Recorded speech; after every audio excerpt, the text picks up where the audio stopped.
topic of the discussion and hit the issues you typically find reluctant. Remove the facade to fill the gap with some substance. We undermining problems, expecting to overcome it. Please hold the applause. We doing it for the cause. People follow culture before they follow the laws. We rather face the friction and not attempt it at all. Persistence will find solutions once our contentment dissolves. There's a hard pill to swallow for anyone breathing, both for folks who stay woke and those who be dreaming. We ain't slaves, yet we still ain't experienced freedom. What we need is the keys to access the kingdom. We're all in this fallen world trying to stay intact. I'm just a beggar, point you out to where the bread is at. So follow the breadcrumbs like Hansel and Gretel. Thank Yogi Bear and the thought engineer for that on Monday. It's Man Talk Monday. Woo!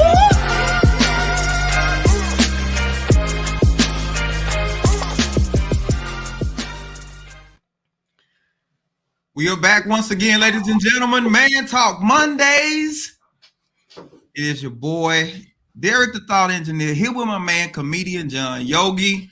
How you feeling today, man? What's good, son? It's another Monday up in this piece, man. We got another Monday up in here. Yes, ladies and gentlemen, about the only thing you have to look forward to on Monday. See there? See? Man Talk Monday. We know you've been waiting all day. Ooh. I wonder what they gonna say. Yeah. I wonder what they gonna say about this. I wonder if you just tune in because we about to say it. Hey, man, you don't have to wait any longer. We are here. Ladies and gentlemen, we're here. Let me remind everybody, this is Man Talk Monday. It's an open forum where we talk about everything from religion to politics to relationships. But of course, we're doing it from a man's perspective. Now, keep in mind, this is not just for men. We want everybody to join in and participate. Men, women, boys, and girls, everybody's welcome. Now, how you can participate in the conversation, simply go into the comment section, leave your comment or your question. We can see this, and this is how you talk to us. But by all means, we want to hear from you. This is us sitting around having a conversation about some things that's going on. That's all we're doing. We're just talking. Talking. We're just talking. Don't forget, ladies and gentlemen, like, share, subscribe. Our podcast, it's available on Apple, Google, Spotify, Spreaker, Bullhorn, all of those different platforms. You can go and check us out. But by all means, go and check us out. Man Talk Mondays. Go and check us out. Also, you can catch us on TV, BS3 TV on Roku. We are part of the BS3 network family. We got a whole lot of great podcasts, great content available to you. You can catch it on Roku. You can go to the BS3 TV channel and find all of the great content for BS3 network. Also, if you don't have a Roku device or a Roku TV, get one. Get one. Get one. We're working about sponsorship, y'all. But you can go to our direct web link to BS3 TV, and there it is on your screen, bs3tvlive.com. That's all lowercase, bs3tvlive.com. We are live right now, but you can also go back and check past episodes on the BS3 TV channel. So make sure you go and check out your boys and the rest of the family, rest of the BS3 family. Make sure you go check us out. Yes. So I think he rubbing his hands. I think he ready. He ready to get into this. He ready to get into it. Well, we had a busy weekend, did we not, sir? Oh, man. Yes, sir. Yes, sir. Happy belated Mother's Day to all of the mothers out there. Hope you enjoyed your Mother's Day. Yes. And everything. You know, everything was about the mothers yesterday. Yes. So and we just want to give a shout out to all the mothers. All the mothers. And remember, yesterday was Mother's Day, not today. Let's get it back like it was. Get on back in that kitchen and get it back like it was the day before Mother's Day. We just don't, matter of fact, cook and throw it away because we don't want y'all to lose practice. Get in the kitchen and get that practice, practice, practice. Go ahead, my brother. I said, I want you to lose your touch. Huh? Get on in there and clank them pans so we can hear, so y'all can get to practice, because practice make what? Perfect. Ladies and gentlemen, we're going to get into our man talk about it. Now, this is just a section where we just talk about some things that's happening in the world around us today, right? Some things that's happening. Real quick, let's say good evening to Mr. Ben Suttereth, Mr. BS3 himself. How you doing, sir? Also, Queen 3 and King Podcast. What up? What's going on, man? Got King Talk in the building. Thank you all for joining us tonight. We appreciate y'all. So, what's going on? Everybody's talking about it. I'm pretty sure you've heard all of the commentary about it. Famous YouTuber and men's image consultant Kevin Samuels is deceased. What the hell? These people act like he was talking about their mama. They going after this cat, and I'm like, that dude didn't tell one lie. He didn't tell one lie. Most of y'all that's out there trying to get these high quality men are not high quality women. He didn't tell no lies. He didn't tell no lies. Why are y'all so upset? Answer me this, D. Why do women get so upset when people tell them the truth? Or do they want a participation trophy? I tell you what, they give participation trophies down there where the men at. Go down there and get you one participation trophy that you was in the line to get you a good man too, and come home with that trophy.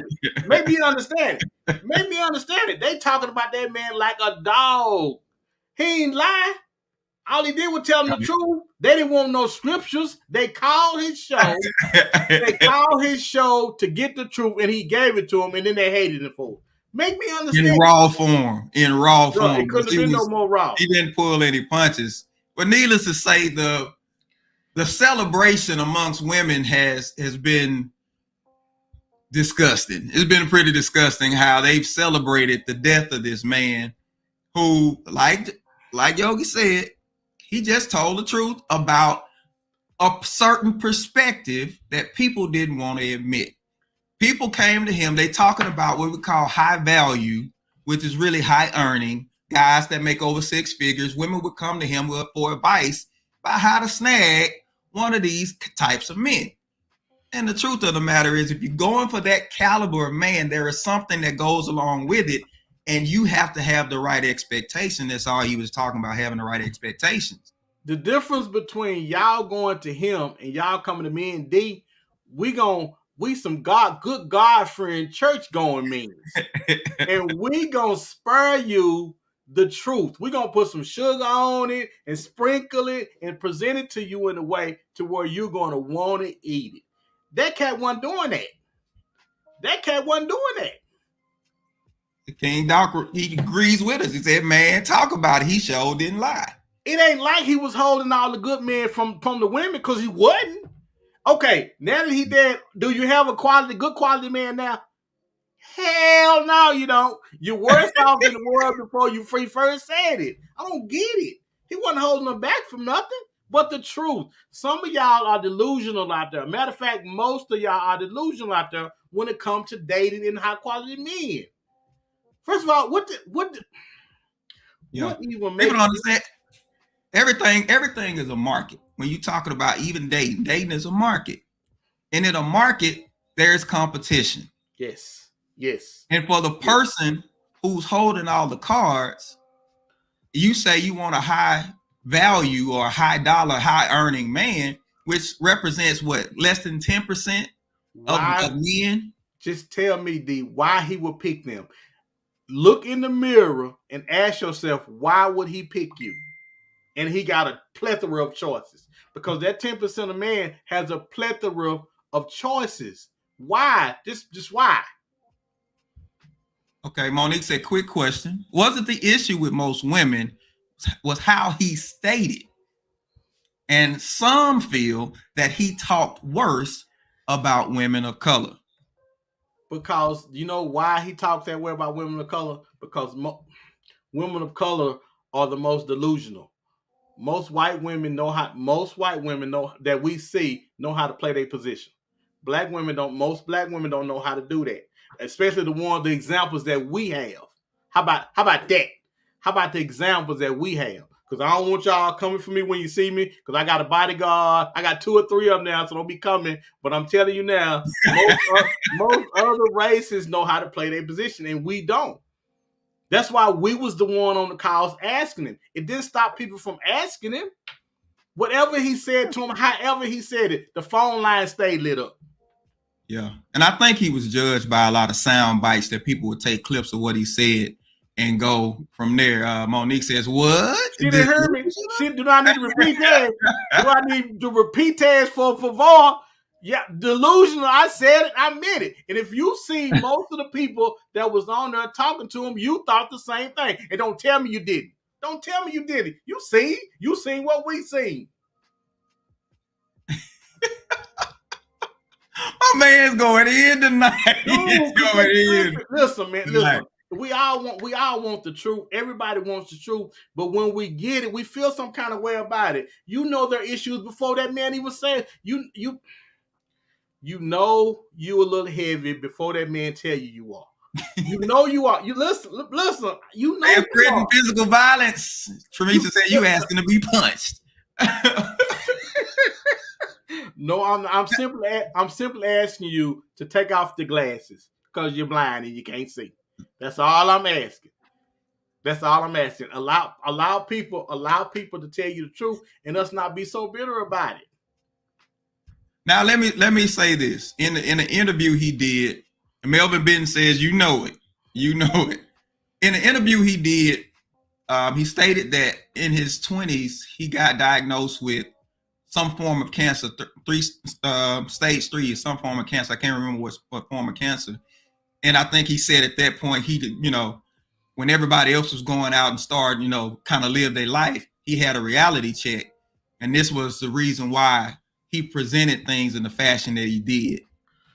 And most times people never caught him on the front end. They always catch the sound bites on the back end after he's talked to people and they're still not getting it. Listen, I love all my black women and sisters and all that, but y'all, that man ain't tell now lie. That man didn't tell that. Let me say this. Let me say this real quick about, and I hate to say it, but there is a certain sort of delusion there. I'm looking at this article today, and this WNBA player, she's a great player, but she's complaining about the inequity in the salaries between men and women. You cannot compare those two things. Men's basketball has been around much longer than too. They have way more sponsorship, way more audience than women's basketball. And that's where the salaries come from. It's not a matter of, oh, you a man and this woman is doing the same thing you doing. She's having the same impact. It's not the same. Well, hold on. Let me stop you right there. Go ahead and read Tramisha. Then I got my point. She says, I didn't tune in, but why are black women not playing their roles? Elaborate, please. I see women of other races be shown favor for the same attributes that black women display. No, you did not. No, you did not come on here and say you see other people. Stop. Listen. What's the girl name? What's her name again? I know who she is, so don't be running up. I'm telling you that. What's her? Tramisha. Don't be running up. Because she'll run up a little bit. How you gonna run up in you? I'm not gonna talk about your height. You about 4 something. I'm not talking about that. I'm simply saying. So are you telling me that the examples that we have, black women playing their roles, black women are cool sitting right here. You said that, and Monique, don't you even start. Monique, go on now. Go away from here. Go away from here. Cause you're not telling y'all. Listen, again, I love my black women, but y'all are delusional. Let me tell you why y'all delusional. So you 40 years old now. Now I kind of had an issue with this. I didn't know what issue I had, but I kind of had one issue with this. How you say you're gonna be celibate and you 40 and you got 2 kids. I got a problem with because now you're getting into a kind of believer thing to where, hey, I'm trying to live my life right. I'm just not trying to have people running through here. I get that. I get that. I do. I get that. I get it. But man, it's you can't. You say it better than me. You can't make this thing have value now when it been ran through like a stop sign on over there for lead better. He said lead better info. And it's not so much that you can say, you know what, I'm gonna cut the foolishness out. You can say that, but at least acknowledge that it was foolishness you were doing before. Just acknowledge it. But see, now we want to do understand that everybody else sees it too. So, dude, but talk. He said, what examples are you using? Who are you referring to? And let me say this. We're talking about the women that would call in. The women that would call in and make these comments and these rationalities. They try to rationalize these things to him. And he was just coming with facts. That's all he was. He was coming with facts. Now, if that doesn't apply, don't pay attention to it. Yes. That doesn't apply. Just don't pay attention to it. Dr. Selena says, so are you saying that women can't learn from past mistakes, grow, and choose to do differently?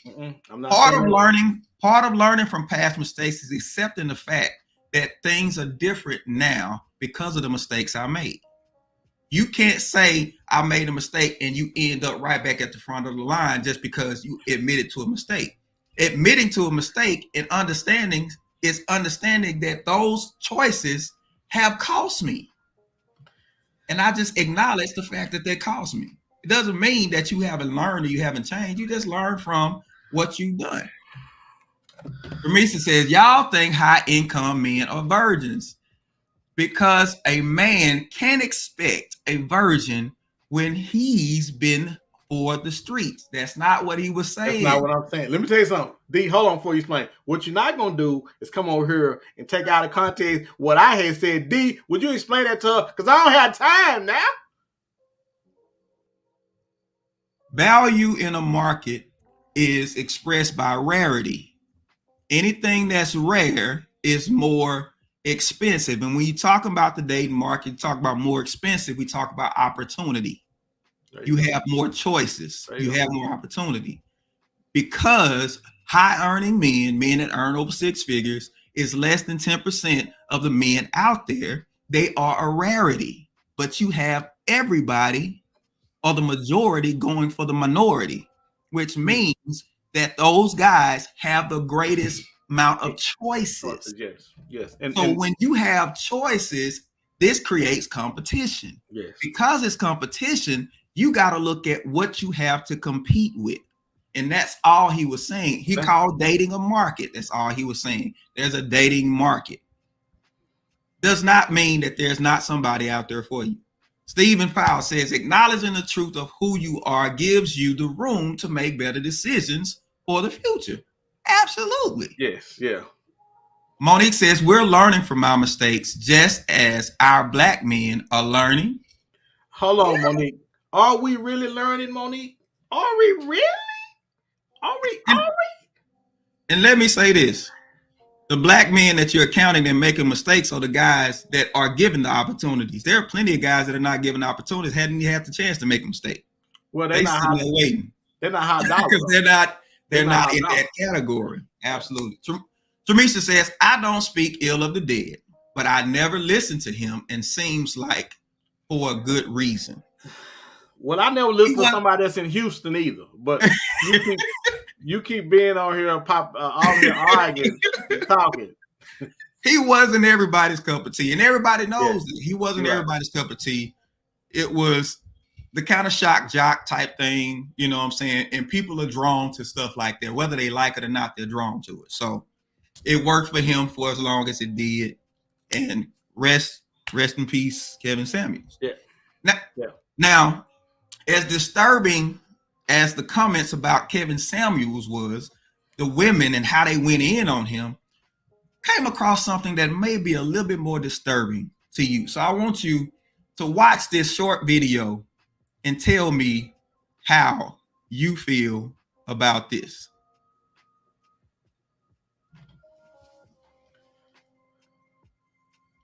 My mother taught me about self-pleasuring because she wanted me to know that that pleasure was from me. Exactly. She didn't want me to fall into the hands of a man, and if he gave me pleasure, to think that that was him. Yeah. And she taught me at 9. Call the police. Call the police. That's not disturbing. That's not disturbing. You are so focused on making sure your daughter never is dependent or even looking to a man to supply anything, that at 9 years old you teach her how to pleasure herself. You robbed her of her innocence. You robbed her of your daughter's innocence at 9. They should. Matter of fact, the police should be at your house right now with Billy and Club in their hand. He said Billy and Club. That is one of the craziest things I have ever heard. This is the thing. All right, Dr. Lynn says, can't believe it, but I actually agree with John. Because that is the craziest thing I've ever heard. I can't even wrap my mind around that. Mama, you ain't got nothing else you could be doing. It's plenty of things you could be teaching your daughter, and that should be one of them. Teach her how to be a lady. Teach her how to keep her legs closed. Teach her how she's supposed to present herself to a man. Because if a man can't offer you nothing, why you marry Will? You didn't marry him because of his personality. Monique says, we spoke about this in Inspired Worth, and most didn't agree and felt that it crossed the line. But how jaded do you have to be towards men that you teach your daughter things like this? I remember heard a woman one time. Now, she had went through this ugly marriage, ugly divorce, but because of that, she taught her daughters, this is how you make sure you always good. And it was just breeding distrust in a relationship. And it's like, why even get with anybody if you don't go through that? And to my understanding, Jada's mom is still single. So, I mean, she's as of yet, because of your teachings, you still don't have a man. That's why you're always around your daughter and her man. And one more thing about the NBA, the WNBA and NBA players, if the men want to watch some men play basketball, they watch the NBA. They ain't gonna watch that in the WNBA. Okay, go on to the next one. What do you got? Queen 3 and King says disturbing falls short of properly illustrating how troubling that really is. You can't even I'm trying to wrap my head around it, dude, and I can't wrap my head around how I can't, because you have set your daughter on a path at that point to where you can't get off of it no more. Mm-hmm. Rather say, so I wonder what she has taught to her daughter. I'm pretty sure she's talking about what Jada has taught Willow. Well, Willow was sitting there co-signing. She was co-signing. Okay. Dr. Selena said Jada's mom is married. Well, did she tell her husband what she was doing? She did tell, hey, I'm about to go in here. I'm about to go in here. Say she's married. Hey, I'm about to go in here and put our daughter on game in here. Did she tell her that? I doubt that. Okay, so she is married. But that red table, boy, I tell you, that red table is the devil. It's red for a reason. They need to be under the table. They deserve to be under the table after that. Nobody. Now, see, all the cancel culture, nobody's talking about canceling that, because they should be canceling that. Somebody need to do something about that. You know what? And people will speak out all this crazy stuff about Kevin Samuels. Ain't nobody said nothing about canceling that foolishness. That foolishness now, when they heard it, it disturbed you when you heard it. How did it not disturb all these other people? They talking about, yeah, girl, bye. That social media is a beast, man. What you talking? Social media what you talking? is a beast. And you come across some interesting stuff on social media. One of the interesting things we came across, we talked about blended families last week. We talked about the whole step parenting thing. And there are many facets to the whole blended family situation. Many facets. But this one guy brought up a particular issue where he was saying he is the stepfather. He's the man that stepped up and took care of the kids as his own. And he carried the load, did all the work, and graduation comes around. And here comes the biological father stepping in, all in the pictures and everything after that he didn't put in all the work. And paid all the money. And paid out. He was quite upset. He was quite upset behind it. He was quite upset. As he should be. I'd have turned over some chairs or something. I turned over the chair. Now you ain't finna come for it. And you know the bad part about it. The bad part about it is the kids want. That's what the kids want. The kids want that. They want him there. They want him in their lives. They want it. So, you mean the real father? Yes. The kids want that. The real parent. Yeah. Yes. Yeah. Because kids just have this natural longing for their biological parents. They have this natural longing. It's typically later on in life that they realize that what they got was better than the person that, helped bring them into this world. Just like Shaq. Shaq was one of those people too. He talks about his stepfather with great admiration. His stepfather was the one that put in the work with him and taught him a whole lot. Yeah. So do we want to bring in? You want to bring in the guests now? Or you want to wait till later? Wait. Oh, we doing part 2 of our blended families tonight. We're talking about adapting to adoption. This is another facet of the whole blended family thing.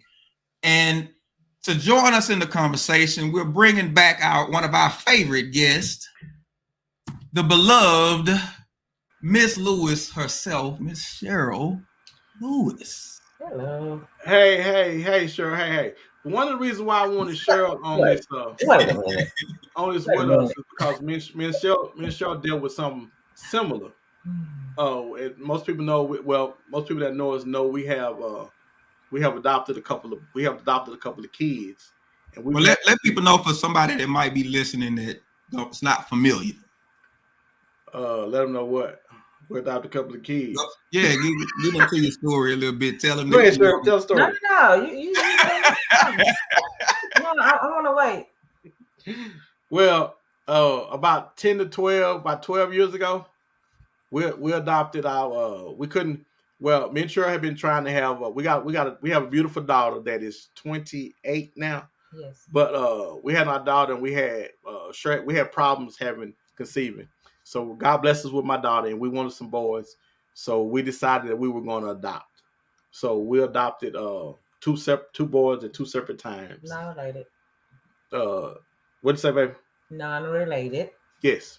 So we adopted. We've had it for over 12, 13 years now. Yes. Okay. And so we doing all this heavy lifting and doing all this stuff. And do you know? Not right there. You got to go in. Don't go in. Okay, go ahead, sure. I'm gonna let you. You go ahead, sure. Well, no, we have adopted a couple of young men. Now they're young men now, and I must say that we've learned a whole lot over the years through the process. So I have to say that there's been a blessing in it for us. And I know, John, put your eyebrows down. I was gonna say, what's with the look? What's the look on your face, man? Eyebrows down. See, you gotta turn them loose. He is before he dives off into the abyss. Let me rescue you. Okay, all right. But I'm simply saying this. I think when you're talking about step parenting or you're talking about adopting, there's always a fear in back of your mind that the original but the father or the mother is going to come forward to not derail but kind of take from you what you've been given. And so there's always kind of a fear in back of your mind. And so for that step parent that's parenting, that mom or dad that's a step parent that's parenting, you're trying to love and do as much as you can and give them everything they need. But man, it's just difficult when it comes time for marriage and graduations, and the other step parent, that other parent runs up and I want to walk her down the aisle. I want to do this. You like, fool, you know what I have went? You know, because this is the thing. You have to endure all that comes with it, good and bad. Good and bad. And then when it comes time to celebrate with them, you're taking that from me. You all the time we was catching the L's, nowhere to be found. But when it's time to win, oh, here you come. I'm cussing everybody out.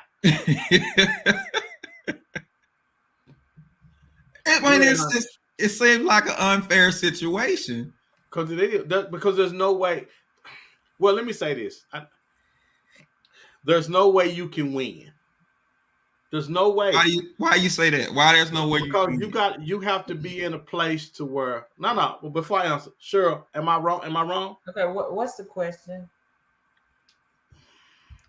Can you win or come out better for either have step parenting or adopting? I believe that you can. I think every situation is different. Every child is different. You can't. It's just like with our own kids. You don't know what you're gonna get. Oh no, that's not true. No, you don't. No, you don't. Would you not agree? Would you not agree? Our kids are the best of us and the worst of us. Would you not agree with that? Yes, but you don't know what those traits are like until they start to grow and develop their own thoughts and opinions and moods and all of their ability to express it becomes, they get more ability to express. Exactly. Yeah. But have our daughter did anything that we didn't say that you can't say, I know where she got that from. Absolutely. I know where she got that from. Absolutely. And so when you step parenting or you adopting, you're trying to raise kids through issues and stuff that other people and things have given them, and you're trying to parent them through that, and you don't know what it is. You don't know where it's coming from. But you're learning it. You're learning different things as the longer you go with the children and building those relationships. You're learning what their strengths are and what their weaknesses are. You're learning it. So what's been the hardest lesson so far? What's been the hardest lesson? If you had to tell somebody, what's the hardest lesson you had to learn through, like what you're saying? You kind of flying blind because, like you said, you can pinpoint through your own kid. You can kind of point out, oh, I know where that come from. But when you got somebody in there and you don't know the other factors that contributed to this little person, and now it's starting to show up, you're like, where is this coming from? What's the hardest lesson you had to learn about it? The hardest lesson that I've had to learn was to try to teach the child to trust me, that I have their best interest at heart. That's been the hardest thing for me personally, is to let them know that everything I'm doing is to better you or make you better this or better that, or to show you or support you in your strengths because of what I see in you. Or so that's been, when they go off left and want to do their own thing, and then may or may not get into some trouble for you, kind of like, okay, this is what I'm trying to guide you, and you're not trusting me and me guiding you. So that's been one of the hardest things for me. The misconception is that step parents or adopting parents, the kids want to be with you and want to be in your life, and that's not true. And that's not true. That's not true. All we learn from Annie and all these different shows, they just want somebody to. It's the same thing we learned from the Cosbys. They lying. That's what we learned. It ain't nothing like that. Well, you know why? You know why? Because they are, okay, keep this in mind. This is a child that is, at least with step parenting, they're with a parent that they know. with adopted children, they're not with parents that they know. These are strangers to them. You're taking them from a home or a situation to what they know or they may have thought was love, and placing them into another situation with people that they don't know. They're clueless. So if you can't do that as an adult, imagine you as an adult being taken from everything that you know and being placed somewhere else with people that you and surroundings that you are not familiar with. You're not going to just jump on in there. What they You're call going it. to have some apprehension. You're going to have some backlash. You're going to have some acting out because you're not with what you're used to. They call that college. They call it military. Yeah, but college and military, you grew up with somebody. That's you as an adult. But as a child, when you're taking a 3-year-old or a 6-year-old child, that same mentality you cannot put in them as an adult to try to comprehend what you're taking them from a bad situation and putting them into a situation that may better their lives. Right. You asked what was the thing? What did I get from it? There's nothing more frustrating than trying to get kids to the next level in their lives, and they can't get out of their own way because of generational curses that you don't have nothing to do with. Well, that's what most kids. No. That's not. No. Depending on what the generational curse is, that's the toughest thing for me. Is I'm looking at something in you and I can't do anything about it. I can't. There's nothing I can do. For me, that's the toughest thing. All I can do is continue to show you love, continue to show you support, whether you want it or not, or whether it's warranted or not, and continue to. That's the toughest thing for me. And then when you want to, I'm just wondering if anybody out there listening, have you been the adopted child? What was your experience? If you got somebody out there that might have some insight. Stephen says the question is, who are you adopting? What is connected to the bloodline? Adoption can be challenging, especially when there was life challenges from the previous generations. So counter to Stephen's point, if you get a child that was actually exposed to where they had some kind of awareness of the situation before, is that a harder situation than most people want babies? I assume most people want to adopt babies. But even if you adopt babies, what's in them still is going to come out. It's just a matter of when it comes out. One day the school will call and they'll say, "Hey, little Johnny was up here and he did X, Y, and Z." You'd be like, "But I ain't never seen him do that at home."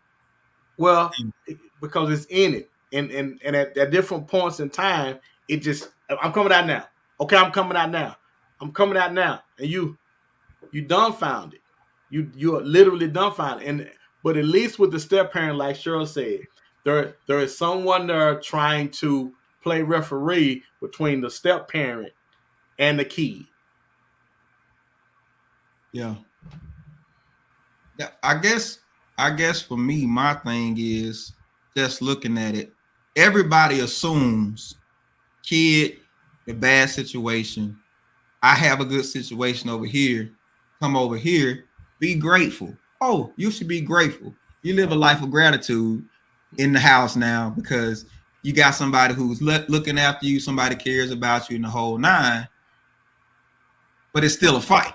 Okay, think about this. I got a question. So when my mama and daddy used to grab everything in the house and whoop us with, and I do mean everything, anything that wasn't bolted to the ground, they would hit us with it.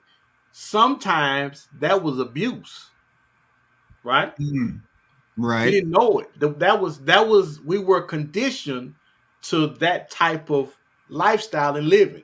And so if you say, I gotta come get you because you've been abused, I'm gonna look at you like you crazy. That's every day. That's Tuesday. What you doing?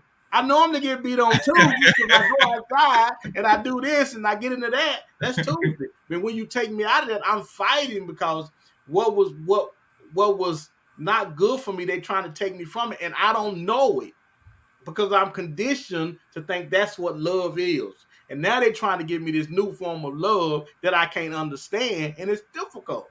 Whether that be for a step parent, because you with my dad or you with my mama, and remember we said this because ultimately I want them to get back together, and you in the way. Oh yeah, yeah. So is other people's opinions of your parenting style, is it more highlighted when you are an adoptive parent versus when, even if it's a step parent, is it a little bit more highlighted? You get what I'm saying? Because you got somebody, everybody, like you said, everybody got an opinion about how other people are parenting these days. Yes.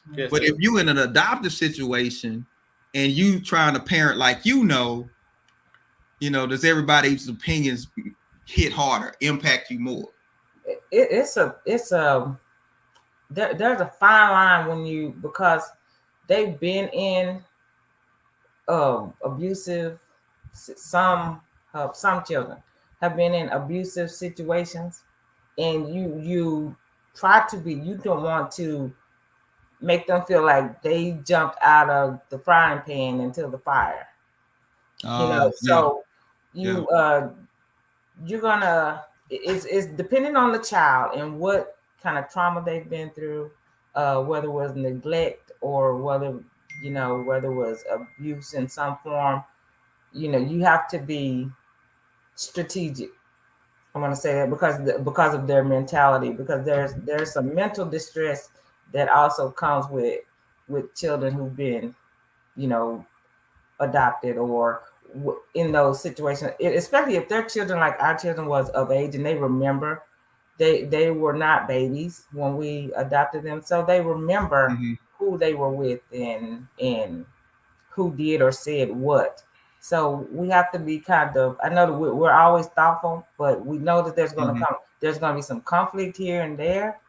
But we, as together, John and I, we have to come together as a united front to say how we're going to deal with this situation, because it's a lot different than when we had our daughter. So we, everything is taken into consideration. We think we have to talk about everything when we're dealing with our adopted kids. So Monique says, so to John's point, are the adopted parents allowing counseling for the children? Well, is that something that's automatic, or you got to seek out yourself? It's available to the children as they need it, because they may be depressed or like John said, trying to get back. They'll do anything they can to get back into the situation that they were in, because that's what they know. So they had to, both of them started out with therapy, and as they got older, got more used to us and being able to trust us as their parents, it got better to where they no longer needed as much therapy. Now, as our older son got we need it older, as they get older, there's some things there's some things you need to talk out, and so we all have to come together in some therapy. But I think you're going to have problems. I think the mental aspect of it is, whether it's step parenting or adopting, those kids you're trying to wrap your mind around adult situations and things when you are a child. And you don't, and it's hard for you to understand why mom and dad can't stay together. Why the step parent coming in? I hate them. I don't like them. I can't wait till I go see my daddy. Or adopted parents. I wish he'd stop. I wish they leave me alone. They can put me in everything they want to put me in. I hate all this. I want to be back with my mom or my sisters or the rest of my family if it's more than one. And and they kids, and they trying to wrap their head around it. And it's just for most of them, man, it's too much. It's just too much for them, I believe. But with help though, they can get. Okay, let me give you this example. You wanted to give me some examples. Yeah, I do, because I'm looking at the face. So, for instance, for me, I knew at a point where I knew that we were getting through to them and building trust with them at the moment and point when they called me mom. It wasn't something that I forced on them. It wasn't something that you said you got to call me mom, or that it was something that came naturally for them. I'm just saying, it's for me, Mr. You still Mr. Lewis, so yeah. Mr. Downstairs.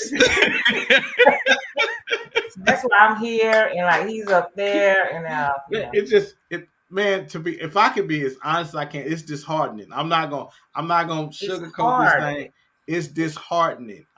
Whether you step parent or adopted, to put all that you know into somebody and support and put yourself all in it and wrap yourself up in them, and somebody knowing that somebody is able to come in at the last minute and act like they saved the day. That is disheartening. Okay, so just like whoa. Let me say. I don't know if that's the topic of the night, because I'm off. Well, we talking about people coming in. We're talking about how. Over. There, would you? I can't. Yeah. I think he's talking about they still hold an affection to their biological parents, and so you, as the adoptive parent or the step parent, you put in all this work, and then when you got them to a point, all of a sudden, here comes the biological parent, and they want to come in and either take the child back or do something, and it's like, out of all you put in, this is what you got to look forward to. Right. Okay. Right? That's what you're saying, right? That's what I'm saying. Okay. That's exactly what I'm saying. And you always have that fear in your mind while you're doing it, that can happen. But you love them and you do for them just like you would if they were your own. But knowing that's a possibility to come out.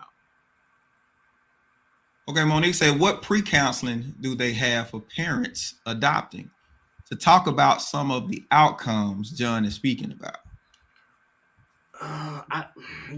They do have all kind of little things and talking places you can go to talk to other people about, but they have communities like they do with anything else. Yeah, they do. You just have to join them and want to be honest about what exactly is going on in the house. What exactly the kids are doing. It's just you go through a whole, when she's talking about pre-counseling, you go through this whole session prior to even adopting the children. You go and before you make the decision to adopt the child, they live with you under foster adoption, what they call it, a foster adoption period, before 6 months. So let me tell this story right quick. I want to make sure I tell the story. Cheryl, look at me. I want you to tell the story. I'm telling the story. I don't even know which story you're gonna tell. We got a plethora. We have a plethora of stories. So why do you always have to be bad? They aren't all bad. Go. I'm not saying that they bad. It's not even about them. Mm-hmm. So it's not about them. So I'm laying up in the bed watching TV. I get a call on my phone, and I open it up, and it's one of their parents. They gave them up. Talking about she want to see her kids. She want to be a mom in his life. And I say, they already have one. And she started hollering and crying because she want to see her child. And I'm like, what in the world? This is just random Tuesday. Well, let me add to that. Can I add to that? Prior to her calling, because they adopt, when you have adoption, they of course, they sign off all their rights, whatever. This person did not have our personal contact information. She didn't have any of that stuff. The problem was one of our sons has a sibling who wanted to find out who her birth mother was. And so she contacted her. Thus is how she contacted John. Oh, okay. And it's so crazy because I'm like, here it is. We are wrestling with and going through this stuff with them, trying to produce good people, and we can't. And we got these. It's so much. It's a lot, man. It's a lot. I just recommend that you talk. If you're a parent, if you step parent to somebody, that the conversation need to be had about the expectations on the kids. The expectation, because regardless of what you talk about on the front end, if that little girl, if you're a daddy and that little girl comes up, it's growing up and you start being a daddy to her, there's going to be an attachment. When she gets ready to be married, you will be paying for that. And when you write the last check, the daddy pop out the bushes and say, I want to walk my daughter down the aisle, we're going to turn over some chairs. Oh, yes, sir. Because it happens, though. That's the thing. It happens. Yeah. How we expect that's always in the back of your mind. Yes. How are we expect to deal with? Because in the back of your mind, you're thinking, I hope this don't happen. Yeah. So how you supposed to deal with that with elegance and grace? Because I'm fresh out. I don't know if you know what I'm saying? Because just to take the high road, you ain't gonna feel like doing that, especially after all of the time, energy, and effort and resources you done invested. You're not gonna feel like that. Nobody gonna feel like, you know what I'm saying, just stepping aside. Oh, you can go ahead. You know what I'm saying? I understand. Nah. So what responsibility does the parent have in that? What responsibility does the real parent have in that? Do the real parent come in and say, you can't do that? Because the child most likely wants that. Yeah, because they still holding on to some kind of hope. Yeah. There is still some hope there. Now, they think that they want that until they get into the situation and realize that the grass was greener on the other side. And then when they get there, we're like, well, wait a minute. Maybe it was better at home. Mm-hmm. So Mika said, hats off to all adopted and step parents. John and Cheryl are sharing things that we don't even think about. We just think kids are happy to be adopted and forget that they have feelings attached to their biological parents. So I'm watching this show. Some of you may have seen ATL. They had this random episode where this one little black boy, he acts up in class. Now he goes to a school that's mixed, it has mixed kids, but he's the little black boy in the class, and he dancing in class and showing out. Ooh, So they he had to go to the office. They called the mom and the granddad, and they can show up at the school. And mom is going in on him, right? She ain't cutting him no slack, ain't pulling no punches. So they leave out the office, and she get him in the hallway, and she told him, she said, do that dance. And she got him doing dances. He doing the dances and everything. And so the counselor sees it, and the counselor feels like this boy is being so mistreated.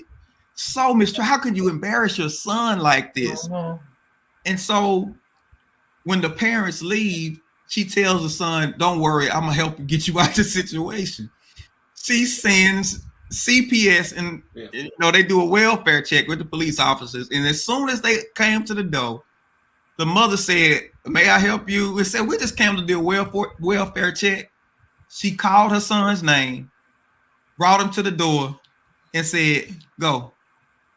You can go with him. Mm-hmm. Say, y'all take him. Go back. He don't want to be here. Y'all go and take him. And he ended up going to this adoptive family who, they mistreated him so bad. They tried to fry chicken in the microwave. It was giving it to him. It was real bad. It was real bad. But when he had the opportunity to go back home, he appreciated his mama from that point on. He appreciated. But kids have their fantasy in their head. They have we all guilty of having fantasies in our head, and nobody can live up to the fantasies in our head. And they have this fantasy in their head about their about their biological parent coming back in, and they having this happy life. Mm-hmm. And they don't know anything about how screwed up mom or dad is. They don't even know. Monique says, I've seen weddings where both dads walk them in. Not saying you have to do that. My uncle who stepped in shared the aisle with my dad. They both left it up to me. So Monique, who did you feel more obligated to include? Mm-hmm. That's good. Did you feel an obligation to include your real dad? Yeah, I think, because especially if he's trying to be in her life at that point, of course she gonna feel some type of obligation because that's her daddy. Yeah, I'm curious. I want to know Hmm. because I don't know how many times we ever get the kids' perspective on this. I mean, there are a lot of kids that can talk about daddy not being there, wish he was there, that type of situation. And we know the things that we have in our minds, but to have somebody or and dad, you with a whole new family, and all of a sudden, you know what I'm saying, you still have in your mind this fantasy of who your parents are. Think about this, Dick, because we all come from our dads not being in the house with us when we grew up. How much? What Mm-hmm. would we have compromised, or at what point did we say I don't want them in our lives no more? And did we ever come to a point to where we said we didn't want them in our lives? Because we still wanted them in our lives. I remember being 33, thinking, "Okay, Daddy, it's a good time now. You can be a daddy now." And he was like, "Okay, I'm finna run down the street, give me a pack of Cools, and I'll be back." And like he did the first time. But for me, as a kid, you always, I always grew up thinking, what did I do? What did I do for him not to be a part of my life? So you spend a lot of your time and years trying to please people when you were not the one at fault. You're as a kid, you're not understanding what happened until you get older and where you talk to your parents. But what if the kids are thinking the same thing? What if the kids thinking? What if the step kids and adopted kids thinking just like you thinking? I'm sure. What if they thinking? I'm sure they did. I'm sure that's why parents have to tell them that it wasn't anything you did. Your father still loves you. Your mother still loves you, or whatever.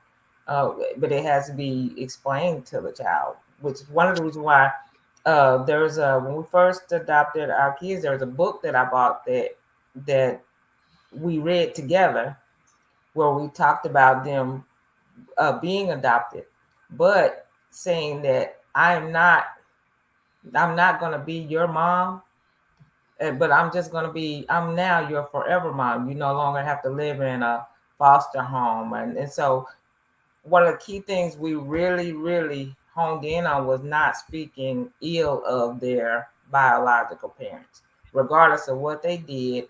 I saved all of their paperwork so that, and I have boxes of their paperwork in each of their closets.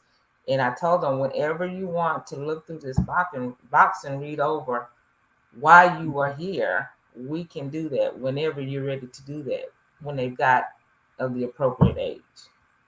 Wow. So far, we haven't had to go through the box. Monique says, I had to include my uncle because he was always there.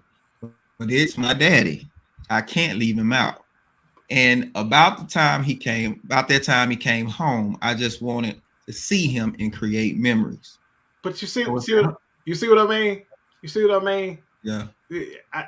Because you can't beat that. You can't get mad at her because the way she feel, because that's how she feels. But man, it's tough when you've been there, and I got the opportunity to make memories with my daddy, and Slewfoot been there, and now I just want some time with my daddy. Man, that dude, you tell me how you can win. You can't win. Whoa. Oh, is it even about you winning? Is it good enough for you just to be a part of it? Is that all you should ask for?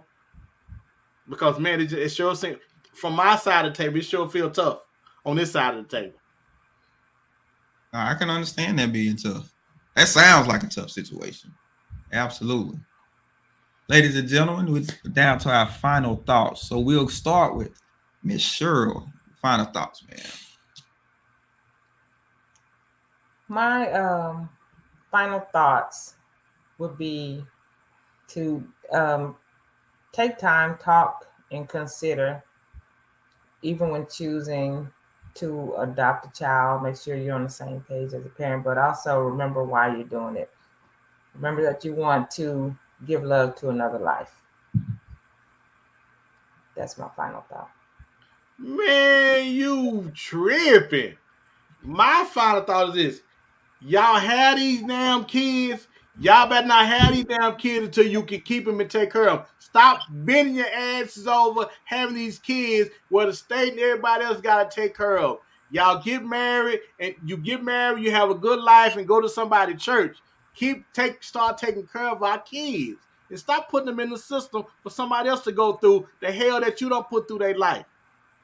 That's my final thought.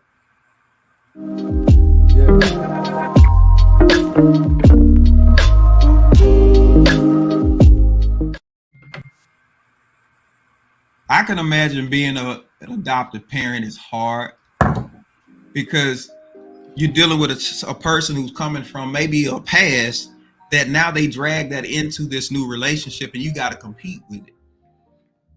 Well, let me just say, this is an unfamiliar territory.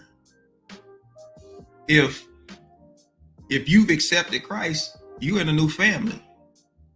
And the thing about it is, not only does the parent have to accept the child has to accept the parent as well. And when I mean accept everything that comes along with it. Their rules, their structure, their discipline, as well as all of the benefits and privileges. You got to accept all of that comes along with it. So when we look at our relationship with God, we're in a new family. God has accepted us as his children, but we got to accept him as our father.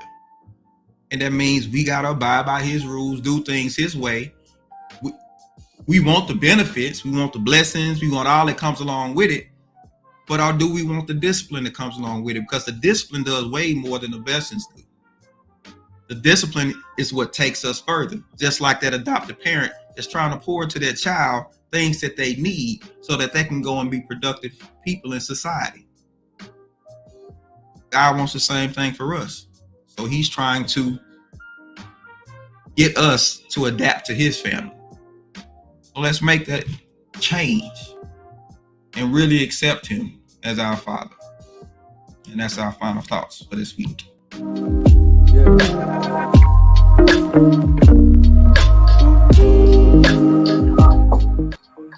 Hey, D, can I come stay over at y'all house this evening? Yeah.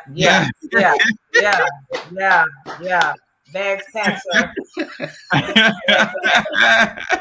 We're just having a little discussion.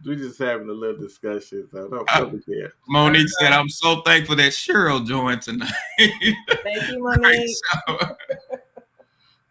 Mika said, great show with such good info. And don't allow John to do final thoughts next week. Love seeing Cheryl. Thank you, Mika. I'm telling y'all the truth. Y'all know I'm telling the truth. Y'all know I'm telling the truth. Everybody trying to get in where they fit in. You better get in that job line and fit in now. We know where you don't fit. Ladies and gentlemen, we definitely appreciate everybody joining us tonight. Appreciate the questions, the comments, everything as usual. I always enjoy our people that come on to share with us and be with us. It was a pleasure. Let them know where they can find you real quick, Jim, before we go. Man, I'm on Facebook, Instagram. I'm here every Monday night.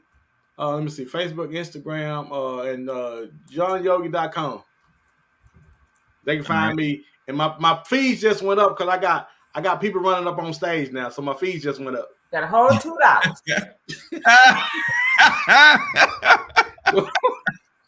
These last $2. I can't stand you. Well, you can find me, Overcomers Empowerment Ministries. We're on Sunday morning at 10 a.m. Central on BS3 TV, as well as Facebook and YouTube. You can also go back and catch past messages. Try to leave you with something to help enhance your life through the Word of God. So check us out. We appreciate everybody. Catch y'all next week. Peace out. Bye.